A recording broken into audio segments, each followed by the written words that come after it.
প্রতিষ্ঠার ৯ বছর পেরিয়েছে, কিন্তু এখনো সমস্যার চার দেয়ালে বন্দী পাবনার বিজ্ঞান ও প্রযুক্তি বিশ্ববিদ্যালয়। নেই পর্যাপ্ত ক্লাসরুম, রয়েছে আবাসন ও পরিবহন সংকট, বন্ধ ডাইনিংও।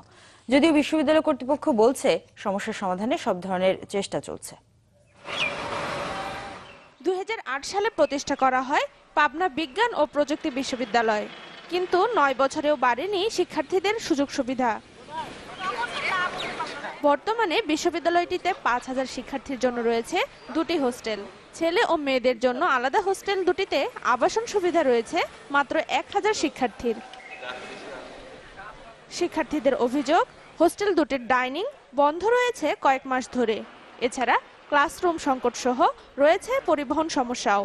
স্টুডেন্টদের ৩ বেলায় রান্না করে খাইতে হয়, সকাল দুপুর রাতের জন্য পড়াশোনা করতে খুব সমস্যা হচ্ছে এখানে। এই টিন শেডে ক্লাস করতে হচ্ছে, তো যেহেতু গ্রীষ্মকালীন সময় আমাদের বেশ ক্লাস করতে খুবই কষ্ট হচ্ছে। বাসগুলো বেসরকারি মালিকানায় বেশিরভাগই চলে, সেই জন্য আমরা বিভিন্ন ভোগান্তির মধ্যে পড়ছি। সমস্যার কথা স্বীকার করলেন কর্তৃপক্ষ, জানালেন সমাধানে কাজ করছেন তারা। আমাদের নতুন প্রজেক্টে একাডেমিক বিল্ডিং ধরা আছে এবং একাডেমিক বিল্ডিং যদি আমরা যথাসময়ের মধ্যে সেটি নির্মাণ করতে পারি তাহলে আমাদের শ্রেণীকক্ষের সমস্যাও থাকবে না। তবে আমাদের এই মুহূর্তে সবচেয়ে বড় যেটি সমস্যা সেটি হচ্ছে আমাদের জায়গার সমস্যা, পরিবহন সমস্যা এবং সেই আবাসন সমস্যা। বিশ্ববিদ্যালয় প্রশাসন সবসময় সরকারের সাথে একটা যোগাযোগ রক্ষা করে কিভাবে এর সমাধান করা যায় সেই ব্যাপারে সচেষ্ট আছে।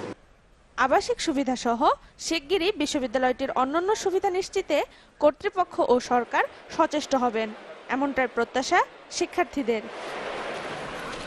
Desk report, channel 24।